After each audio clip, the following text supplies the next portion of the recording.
Siz odamlarning sabzavot yetishtirishini ko'rgandirsiz, ammo ularni g'isht yoriqlarida o'stirishni esa. Bu yangilik.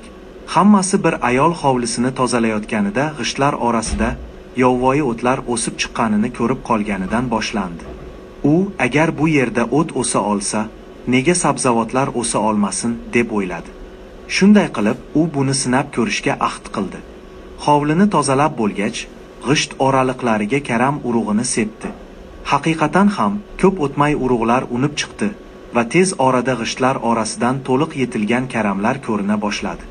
Bu muvaffaqiyat bilan go'yo u yangi imkoniyatlar dunyosini kashf etgandek bo'ldi. U o'zining g'isht bog'ini kengaytirdi, qalampir, hatto tarvuz ham ekdi. Ammo eng qiziq tomoni u g'isht yoriqlarida turp yetishtira oldi. Ma'lumki, turp odatda yer ostida o'sadi, lekin bu turplar havoda o'sayotganidan juda mamnun ko'rinardi. Bu esa tomoshabinlarni hayratga soldi. Sharh yozganlardan biri hazillashib, bu ayolning iste'dodi yerda bekor ketmoqda. Keyingi safar kimdir oyga yo'l olsa, uni o'zi bilan olib ketishi kerak, deb yozdi.